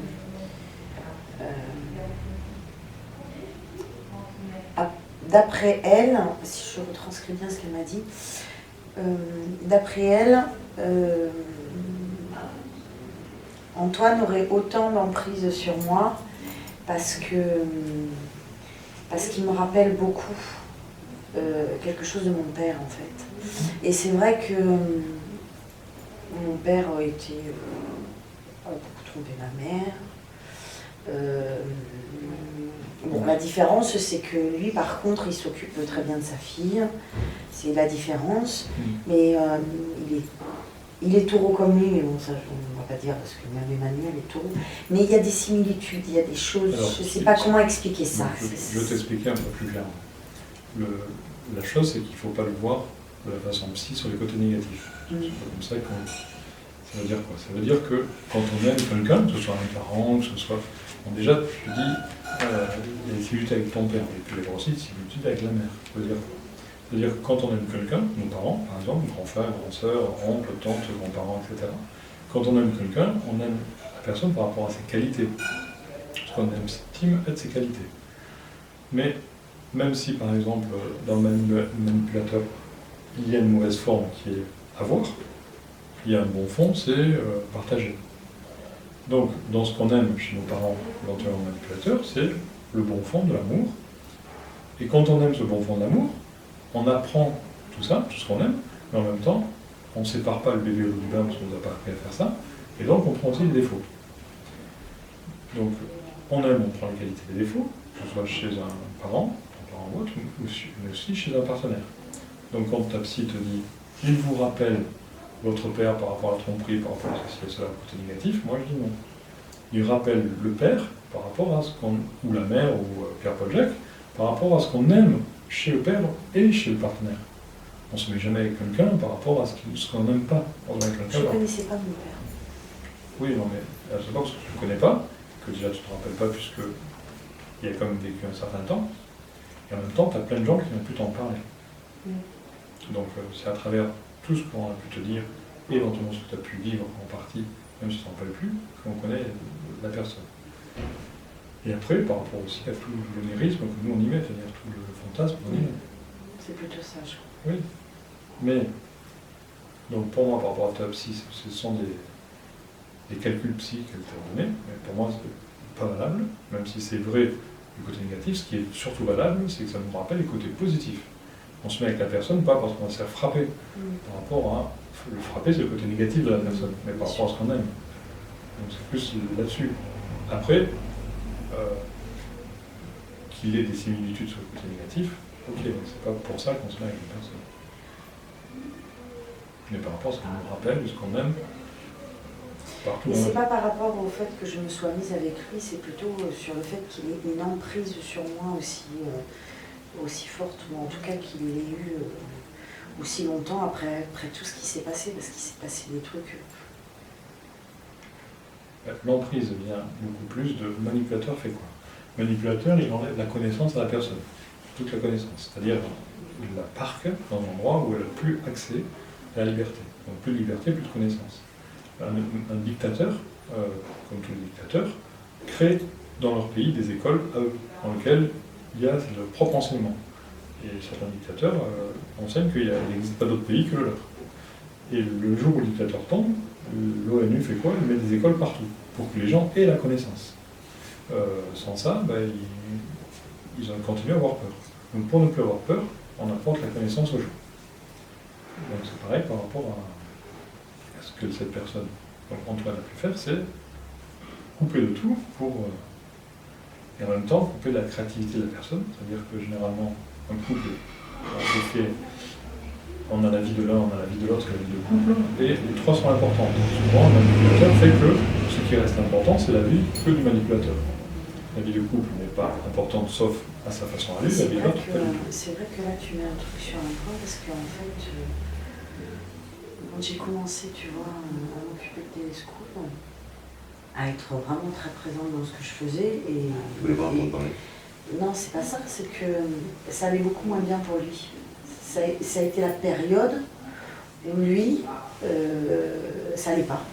Ça allait pas. Oui, elle faisait quelque chose, elle allait faire quelque chose de sa vie. Et ça l'a tué. Ça l'a acquérir la liberté et, bon, quelque part, la problématique, on continue. Tu acquiers des connaissances, tu acquiers de l'autonomie, de la liberté. Pourquoi est-ce que ça ne va pas chez lui? Qu'est-ce qu'on pourrait être comme hypothèse d'après toi?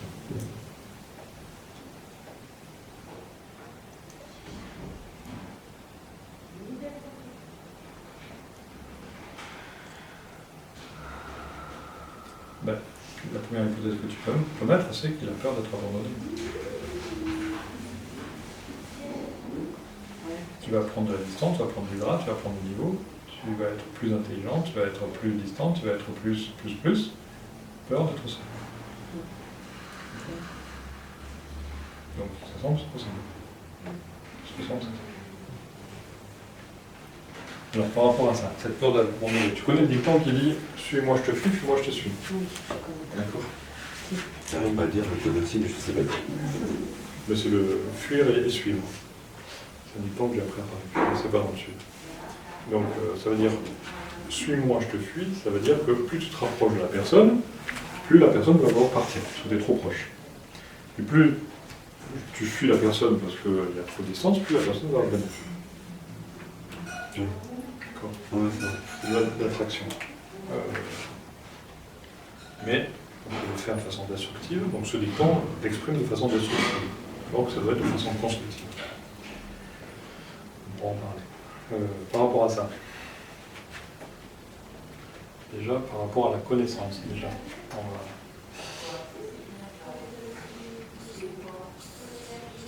Ici, tu as une échelle d'intensité de 0 à 10. Avec, c'est une échelle d'intensité de connaissance Par exemple, des fois j'interviens dans des endroits où il y a des agressions, dans des hôtels où il y a des agressions. Et il y a deux types de personnes dans ces hôtels qui ont été agressées, c'est les réceptionnistes et les vigiles. Pourquoi? Parce qu'ils viennent braquer la caisse de la réception. Par rapport à l'intensité de connaissance, de l'agressivité, tu as le réceptionniste qui a très peu de connaissances par rapport à le vigile, puisque le vigile c'est son boulot. Donc il a beaucoup de connaissances de l'agression. Donc sur 10, en gros, il tourne à 5 de connaissances. C'est-à-dire, par rapport à son expérience et par rapport à la formation qu'il a reçue, il a à peu près une formation de 5. Alors que le réceptionniste, il a une formation aux alentours de 2. Il a très peu, souvent été agressé, il ne vient pas là pour ça, et bon, c'est pas son truc. Lorsqu'il y a une agression qui se balade souvent au niveau 4, c'est-à-dire en braquage, celui-ci a tout ça de pression, d'accord? Donc il est fortement agressé, c'est-à-dire fortement traumatisé, tandis que celui-là n'a presque pas de pression puisqu'il est toujours au-dessus, parce que c'est son boulot, etc., etc., par rapport à l'agression moyenne. Le truc, c'est que l'agression, on peut le voir comme quelque chose d'étranger, qu'on ne connaît pas. Très peu de gens sont agressés de façon braquage. Donc c'est quelque chose qu'on ne connaît pas. L'étranger, on ne connaît pas. Donc l'étranger, souvent, ça fait peur. Une agression, ça fait peur. Donc une agression, c'est quelque chose d'étranger. Donc pour cette personne-là, l'agression est quelque chose d'étranger. C'est-à-dire pour le réceptionniste, c'est quelque chose d'étranger. Mais pour le vigile, est-ce que c'est quelque chose d'étranger ou pas? C'est quelque chose de quoi? Est-ce qu'on peut mettre à la place d'étranger? C'est cool. Oui. On peut mettre quelque chose de familier. Et quelque chose de familier, c'est quelque chose de la famille. La famille, ça ne fait pas peur. D'accord? Donc soit tu es dans la peur de l'étrange, soit tu es dans la famille. Tu connais les choses. Donc ça, c'est toujours par rapport à la connaissance et par rapport à ce qu'on discutait tout à l'heure. Maintenant, par rapport à suis-moi, je te fuis et ainsi de suite, par rapport au comportement de cette personne, tu as, pareil, une autre échelle, avec deux situations, une situation A et une situation B. Dans ces deux situations, il y a deux personnes. Un couple, il y a une personne qui a souvent deux tensions. Deux tensions, ça veut dire que elle est souvent passive. Mais là, on va la comparer, dans ton cas à toi, à cette personne qui veut te laisser vers le 2 d'énergie, au lieu de te monter à 10 d'énergie, alors que toi, tu as une capacité d'être à 8, d'accord? Régulièrement. Et dans ces deux situations, ici, quand tu es à 8, donc quand tu as envie justement, à ce moment-là, de travailler, quand tu as envie d'être, que tu as dit que tu avais fait ce travail et que tu avais envie d'être créative, à ce moment-là, il y a de la distance. Donc, cette personne se sent seule. Qu'est-ce qu'elle fait à ce moment-là? Elle te critique, donc elle te détruit, elle te descend, et tu arrives dans son giron. Tu arrives proche de lui. Tu es beaucoup plus familier, tu es moins distante. On a vu que la distance permet la connaissance, donc elle te rend moins de distance, au moins tu restes dans ces os somatres. Les os somatres, c'est les os de la somatisation, on somatise. Donc, elle te ramène dans son giron. Maintenant, dans ces deux situations, avec ces deux couples, dis-moi quelle est la meilleure situation SA ou SB pour les deux personnes à la fois. Quelle est la meilleure situation pour les deux personnes? Et pourquoi? C'est là. Pourquoi? Parce qu'elle monte.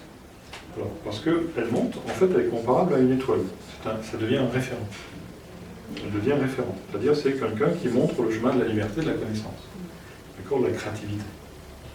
En même temps, c'est celle-ci. Pourquoi? Parce que, ici, si j'additionne le couple, j'ai 8 et 2, j'ai 10 d'énergie. Ici, j'ai 2 et 1, j'ai 3. Là, j'ai un couple à 3 d'énergie, là, j'ai un couple à 10 d'énergie. Donc, celle-ci est la meilleure situation entre les deux. Parce qu'ici, j'ai un moteur, j'ai un tracteur, j'ai quelqu'un qui tire en avant. Tandis qu'ici, j'ai deux personnes qui sont dans. D'accord. Est-ce que ça t'aide à mieux faire ton choix, à mieux comprendre qui doit être tes amis.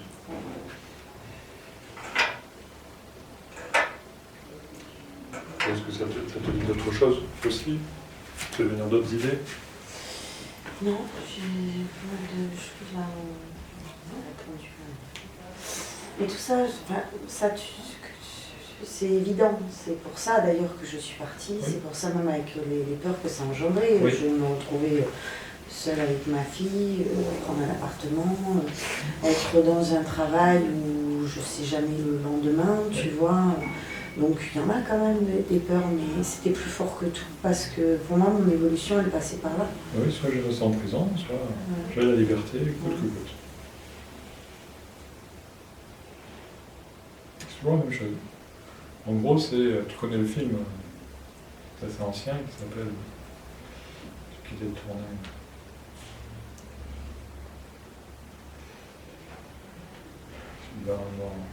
Dans un pays, il est trouvé avec la drogue, et puis il reste en... Ah oui, Midnight Express. Midnight Express. D'accord.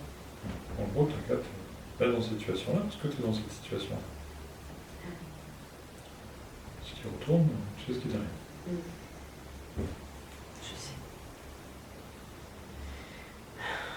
Et certaines fois, j'ai la tête comme un compteur à gaz. Mais bon. Je n'ai pas entendu ce que tu as dit. Je dis, mais certaines fois, j'ai la tête comme un compteur à gaz. Oui, mais après lui avoir parlé, comme tu dis, ou à d'autres moments? Quand ça cogite trop, oui. Par rapport à tout ça, mais c'est des moments, Oui.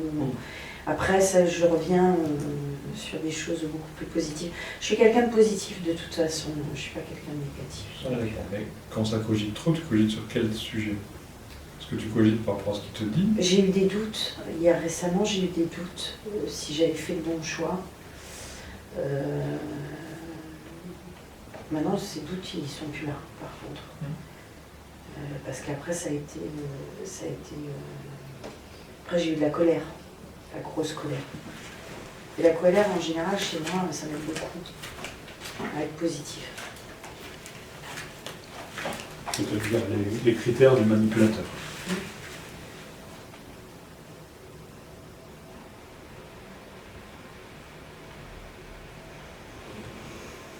Donc en fait, nous on est le A. Alors, les critères des manipulateurs. En tout, il y en a un, ce qui est courant sur Internet. Après, il y a 30 critères, là, ici. Donc, si la personne arrive à peu près à 14-15 critères, elle est considérée comme ça. Mais si tu es à 13, c'est presque pareil. Hein. Tout à fait. Après, si c'était à 13 et que c'est de la manipulation constructive, c'est pas grave. La manipulation destructive, alors. Le premier, il culpabilise les autres au nom du lien familial, de l'amitié, de l'amour, de la conscience professionnelle. Le deuxième, il reporte sa responsabilité sur les autres ou se démet des siennes. Le troisième, il ne communique pas clairement ses demandes, ses besoins, ses sentiments et opinions. Le quatrième, il répond très souvent de façon floue. Le cinquième, il change ses opinions, ses comportements, ses sentiments selon les personnes et les situations. Le sixième, il invoque des raisons logiques pour déguiser ses demandes. Pour déguiser ses demandes. Comme tout à l'heure, je t'ai dit, il est très intelligent. Oui. C'est-à-dire que tu pourras prendre des disciples volontaires, mais toi, tu ne retrouveras plus, tu diras, je vais peut-être comme un compteur à gaz. Il fait croire aux autres qu'ils doivent être parfaits, qu'ils ne doivent jamais changer d'avis, qu'ils doivent tout savoir et répondre immédiatement aux demandes et aux questions. Le huitième. Il met en doute les qualités, la compétence, la personnalité des autres. Il critique sans avoir l'air, dévalorise et juge. Le neuvième. Il fait faire ses messages par autrui. Le huitième. Il sème la zizanie et crée la suspicion, divise pour mieux régner. Le onzième. Il sait se placer en victime pour qu'on le plaigne. Souvent on dit que les victimes, ceux qui sont les victimes sont les plus grands manipulateurs. Et à certains degrés, certains peuples, comme ceux qui ont été tragiquement qui ont vécu Auschwitz sont beaucoup dans la manipulation par rapport au côté victime. Ils ignorent les demandes même, donc ça c'est le 12e, ils ignorent les demandes même s'il dit s'en occuper. Je n'ai pas compris ça. Ben, c'est ce que je te disais par rapport, ils ignorent les demandes même s'il dit s'en occuper, c'est par rapport à justement le 13. Le 13 oui. voilà. Oui. Je dis, vis-toi parce que Oui. ça me semble bizarre. Oui. Mais bon, si tu donnes une date, déjà c'est bien Oui. par rapport à la visuelle. Donc là, c'est ils ignorent les demandes même s'il dit s'en occuper. Le 13e, il utilise les principes moraux des autres pour assouvir ses besoins. Ben, c'est-à-dire Oui. c'est-à-dire qu'il va dire c'est bien ou c'est mal, donc tes principes moraux, donc les bons côtés, pour arriver à ses fins. Il va dire bah, tu as raison de faire comme ça, etc. Il va, même si le lendemain il dit l'inverse, il menace, donc le 14e, il menace de façon déguisée ou pratique un chantage ouvert. 15e, il change carrément de sujet au cours d'une conversation. Le 16e, il évite ou s'échappe de l'entretien, de la réunion. Le 17e, il mise sur l'ignorance des autres et fait croire en sa supériorité. Le 18e, il ment. Le 19e, il prêche le faux pour savoir le vrai. Ça, c'est quand je bon, là, déjà, j'en suis à 15 ans. C'est 10. Et ça, c'est quand je te dis, à chacune des phrases, il regarde si c'est vrai ou faux. Donc, alors, le 20e, il est égocentrique. Le 21e, il peut être jaloux. Le 22e, il ne supporte pas la critique ni les évidences. Le 23e, il ne tient pas compte des droits, des besoins et des désirs des autres. Le 24e, il utilise souvent le dernier moment pour ordonner ou faire agir autrui. Ce que je disais par rapport au paragraphe 13, fais attention. Le 25e, son discours paraît logique ou cohérent alors que ses attitudes répondent au schéma proposé. Il flatte pour vous, alors 26e, il flatte pour vous plaire, fait des cadeaux, se met soudain aux petits soins pour vous. Le 27e, il produit un sentiment de malaise ou de non-liberté. Le 28e, il est parfaitement efficace pour atteindre ses propres buts, mais aux dépens d'autrui. Il est parfaitement efficace pour atteindre ses propres buts, mais aux dépens d'autrui. C'est-à-dire qu'il utilise les autres pour ça.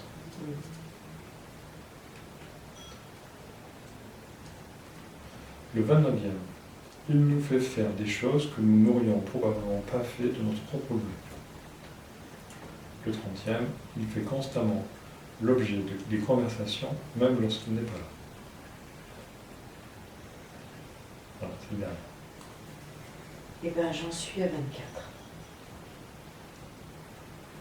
Avec 3-4 bémols, Ouais. ça lui correspond, mais pas non plus tout à fait. Mais sinon, voilà.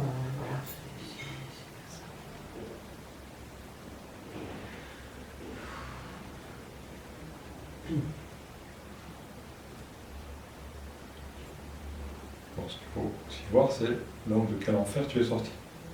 Oui. Ça, c'est important. Oui, je pense que c'est ça la question. Voilà, déjà d'être sorti de quelque chose qui ne convenait pas. Même si c'était pas l'enfer non plus. Enfin, non, j'étais pas là. Si. C'était l'enfer. Bien sûr.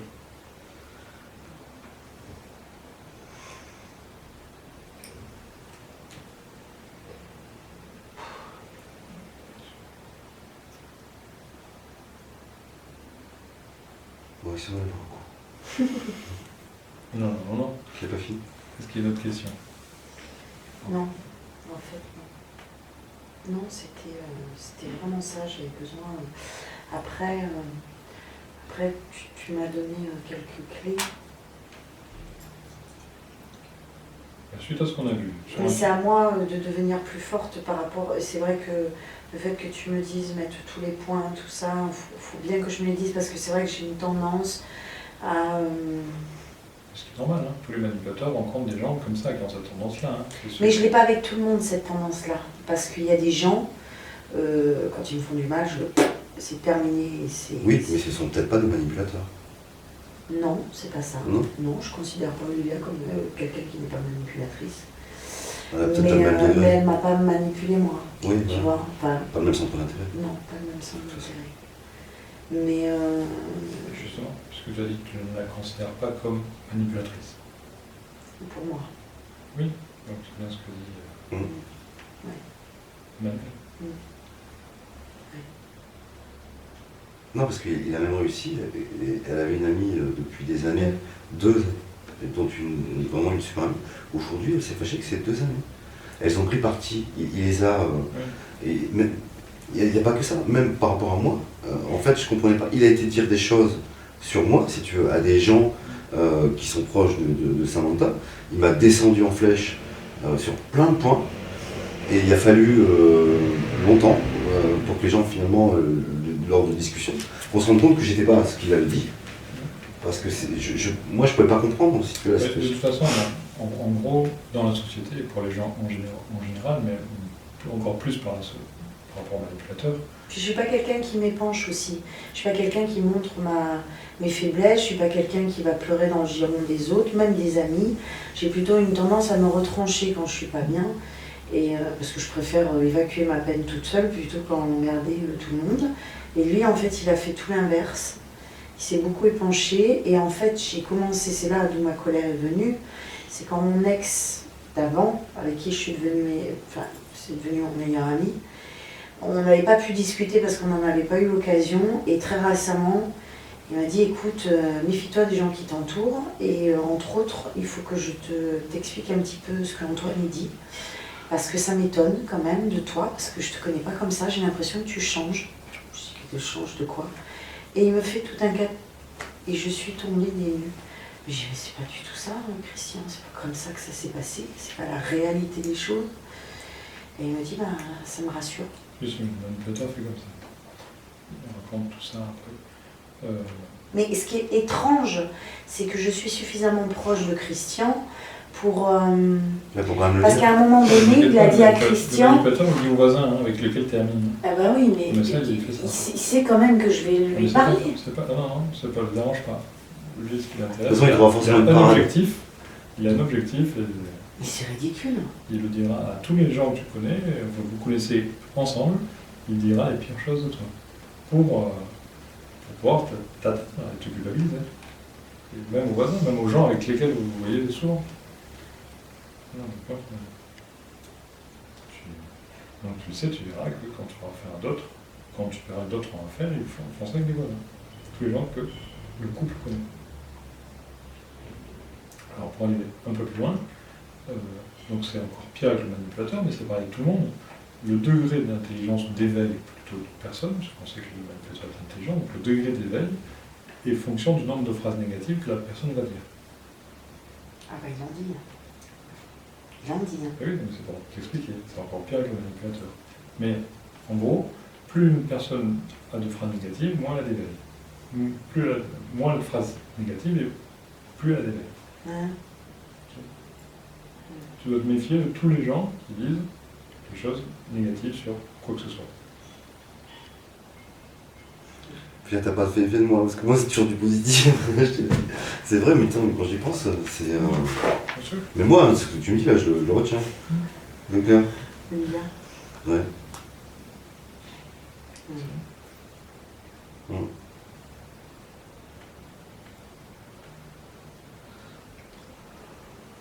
Donc suite à ce qu'on a vu, prends un petit cahier si tu as besoin, tu noteras d'autres questions, et puis on se reverra pour ça s'il faut.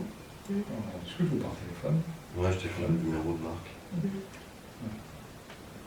Tu peux l'appeler à 2h du matin, ça serait cool. Donc, je vais mais mais oui, j'ai besoin de me sentir forte parce qu'il y a certains moments, j'ai juste l'impression de ne pas l'être. Voilà, à des moments. Et surtout quand ma colère, elle redescend. Et en fait, il faut que je me... C'est ce qui m'entretient, ce qui m'entretient ma force par rapport à lui, c'est ma colère par rapport à lui. Oui, mais s'il faut tout le temps que tu sois en colère pour sortir d'une situation de manipulation, c'est quand même un peu difficile. Ouais. Bon, c'est bien comme outil provisoire. Je sais. Après, un autre outil, c'est le nombre de phrases négatives. Un autre outil, c'est faire son CV, carte de visite. Tu t'appelles. À côté de son nom, normalement, tu dois avoir tout ça. D'accord? Tu mets les termes à côté. Donc, comme ça, quand tu l'appelles, tu as tous les termes. Tu laisses sonner un petit peu. Tu relis les termes en attendant. Et à la dernière, tu décroches. Voilà. Tout, c'est que tu as la carte de visite proche. Et quelque chose que tu puisses compléter au fur et à mesure, parce que tu as des idées qui vont venir demain, après-demain, au fur et à mesure, le matin au réveil, le soir en te couchant, tu rajoutes.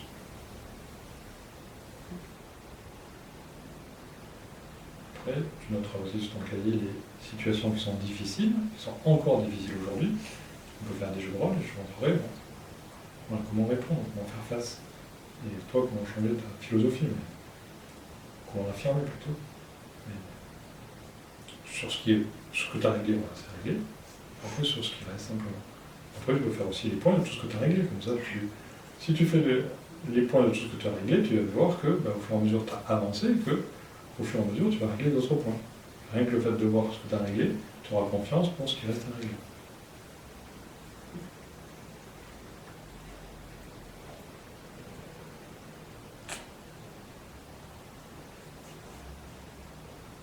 Ça va? Tu sembles un petit peu... Oui, je suis... de parler de tout ça, ça me...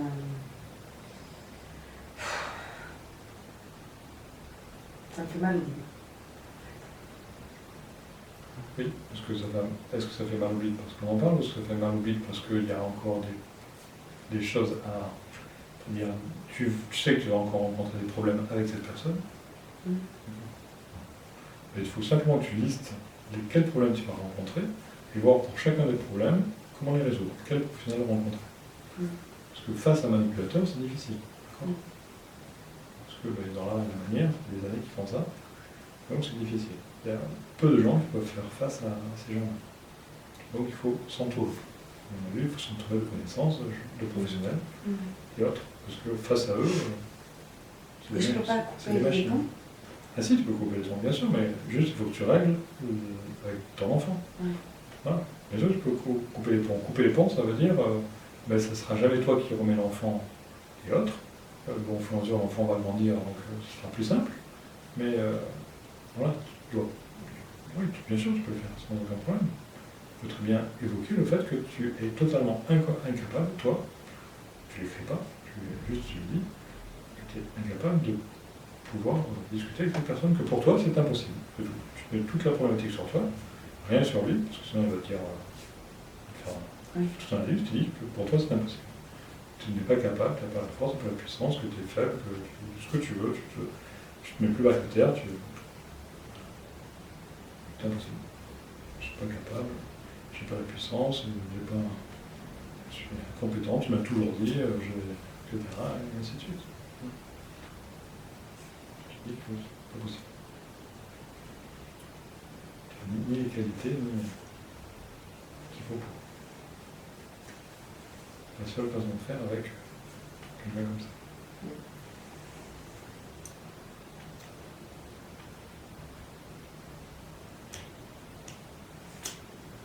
On ne fait pas les trucs. Parce que les croissances, ça va fond de toi. Oui.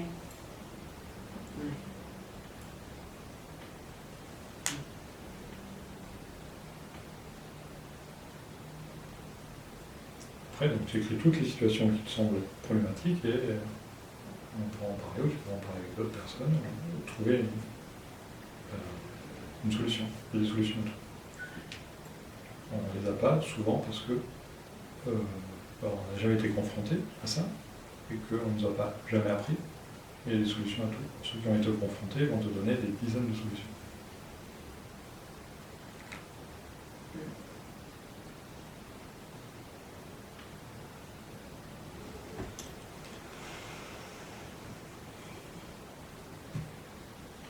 Donc, le mal au bide, c'est uniquement par rapport à tout ce qui reste à faire. Oui, et puis de parler de tout ça, ça me chamboule tout le temps. De toute façon, d'en parler, j'aimerais être sortie de tout ça. C'est la situation la plus difficile que j'ai eu à gérer avec quelqu'un. tous les gens qui sont confrontés à un manipulateur, c'est la situation la pire. Tu pourras lire, si tu veux, tous les livres ou autres, tu verras qu'il n'y a pas plus dur que ça. Mais de toute façon, elle a des amis, au moins deux, il y a Katia qui a vécu ça. Ouais. Il y a la nana qui... Mais tu sais que, en fait, Katia, une copine à moi, la première fois qu'elle a rencontré Antoine, elle avait vécu avec un homme comme ça. Mais encore plus supérieur qu'Antoine. C'est un mec qui travaille dans la pub, en plus, qui est extrêmement intelligent. Et quand elle est sortie de ça, et encore, elle le dit elle-même, elle n'en est pas totalement sortie. Et qu'elle a rencontré Antoine, elle m'a dit c'est le même.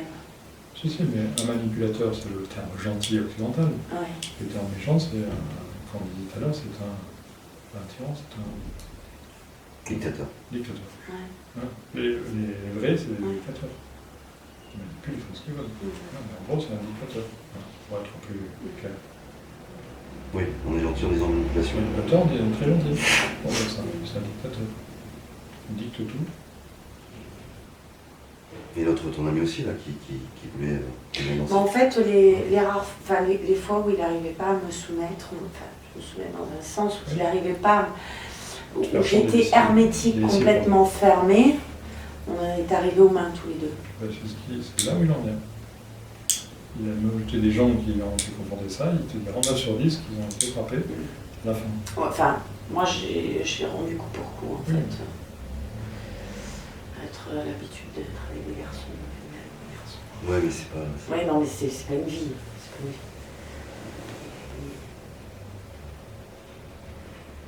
Et après, c'était moi qui l'avais frappé. Après, c'est toi qui l'as frappé, ça. Ah non, dans son discours, c'est Oui. moi. Il me montrait ses briques. Il faut comme ça. Et il ira porter plainte et tu auras tort. Enfin, ça n'arrive plus. Tu sais, Mais non, c'était il y a quelques... Non, Oui, mais- oui. mais pour dire, je veux dire, il a tellement plus de balou que il fait croire, même à la police, j'ai vu des trucs. Sauf qu'à la différence, c'est que moi j'en ai parlé à certaines personnes autour de moi. 2 personnes. C'est ce qu'il faut faire. Pas énormément, mais 2 personnes, entre autres Christian. Et lui, il n'a jamais parlé de quoi que ce soit. Donc, mais moi j'en avais parlé à Christian. Je lui avais dit ce qui se passait. Mais une autre façon encore, c'est de pouvoir connaître les autres personnes avec qui il a vécu avant. Justement, Si tu peux faire ça. un jour je lui ai demandé de connaître, puisqu'il était en bon terme avec son ex, que moi j'étais en bon terme avec le mien, qui connaissait mon ex. Un jour je lui ai demandé de connaître Christelle, et ben j'ai jamais pu la voir. Non, donc il n'est pas en bon terme. Et c'est important d'essayer d'avoir toute sa liste de tous ses ex d'avant. Et une fois que tu les auras, ben, ils te raconteront et puis tu diras, ouais, ça va, c'est pour moi que je suis folle. C'est aussi une bonne technique. Non, parce que c'est vrai qu'après tout, je suis sûr qu'inconsciemment, elle doit penser qu'elle est responsable de quelque chose. C'est ça ton problème. Enfin, c'est un des problèmes. Tu te sens coupable de quelque chose Pas que toujours. Pas tout le temps, Pas parce que toujours. ça va mieux. Non, mais même avant, pas Ouais. toujours. Mais en fait, c'est plus subtil que ça. Je sais que j'ai raison sur beaucoup d'aspects, enfin raison, c'est un bien gros mot aussi, mais en tout cas, je sais que je suis dans mes droits. Je sais la responsabilité que j'ai, je sais la responsabilité qu'il a, mais malgré tout, la manière dont il emmène les choses m'emmène malgré tout à moi minimiser les choses et à dire bah, finalement c'est pas le seul responsable, c'est moi qui suis aussi responsable. Donc du coup ça aplanit beaucoup de choses. Il y a ça, mais en même temps dans sa phrase, il te responsabilise en partie, et 2, en même temps, il te donne de l'espoir. Oui. Pas que c'est inverse, Oui. il te donne de l'espoir, Oui. parce que Complètement. sinon ça suffirait. Complètement. Complètement. Il m'a toujours fait croire qu'il changerait. Oui. Comme, enfin moi je ne demandais pas qu'il change, je demandais qu'il ait d'autres comportements. Donc dans ton travail, si tu peux, si ça t'intéresse, si ça tombe, parce qu'une fois que tu y penses, les choses tombent, et c'est si tu rencontres ses ex, ça t'aidera.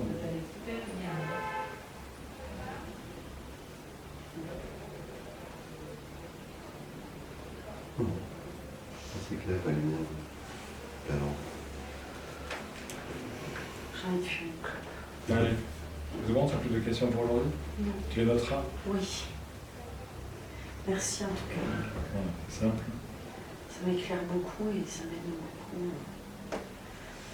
Voilà, donc, À me dire que je suis pas totalement barjot non plus, parce que j'ai certaines fois l'impression que c'est moi qui en fait trop, tu vois, ou qui en pense trop. Bon, apparemment, c'est pas le cas, c'est pas ce qu'on me dit. Christian, la plus proche personne de moi, me dit que c'est pas du tout le cas.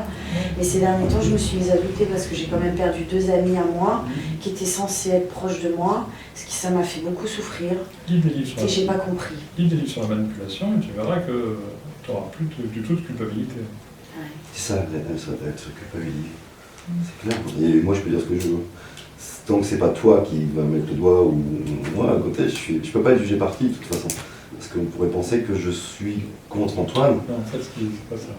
Tu dois être Notre- moins véhément. Je suis pas véhément du tout, je te rassure. Franchement. Alors déjà, je connais pas ce mot, il faut me En fait, l'expliquer. tu dois être moins. Quand tu l'expliques, tu dois pas changer ton ton de voix. Ah, voilà. Mais non, Bah, Si. ouais, un peu. Tu vois Si. Ouais, parce que c'est des choses qui Bah me, oui, voilà. qui me touchent À aussi. chaque fois que tu le feras comme ça, tu seras pas crédible. D'accord. Ok. Bon, je pensais. Je vais radoucir. J'ai une voix grave aussi. Non, mais en fait, c'est que tu changes de tour, tu montes dans les tours, Et oui. et en fait, il faut pas, parce que dans ce tour, elle voit qu'il y a un autre intérêt, qui n'est pas. D'ailleurs, c'est pour ça que je dis jamais. Enfin, je dis peu de choses sur ça. Je dis peu de choses parce que je peux pas, de toute façon. Parce qu'après, c'est, comme je dis souvent, c'est une attaque contre mon intelligence. Et c'est pas facile. C'est pas facile. Mais tant mieux. Moi, ça te fait travailler sur toi aussi. Exactement. Exactement. Mais ça, je sais le faire, moi, travailler sur moi. Alors, si je te dis ça, c'est parce que je l'ai remarqué. Oui, tout à fait. Mm. Donc, là, elle te croit. D'accord. Pas je monte dans les trous. Il faut rester le vieux sage. Pas le jeune. Ouais, je le suis, hein, je t'assure. Le vieux sage et pas le jeune fougueux. J'essaie d'être le plus sage possible. Pas vieux, mais jeune sage. Non, au contraire, je te vois. Faut pas être le jeune fougueux, faut être le vieux sage. Je peux être le sage. Et j'ai pas le choix. Hein. Enfin, si, j'ai le choix. Mais... Tu restes comme tu fais avec tes clients, Exactement. le vieux sage. Mm. Et là, tu fais comme si tu étais une cliente, tu lui expliques les choses. Ouais.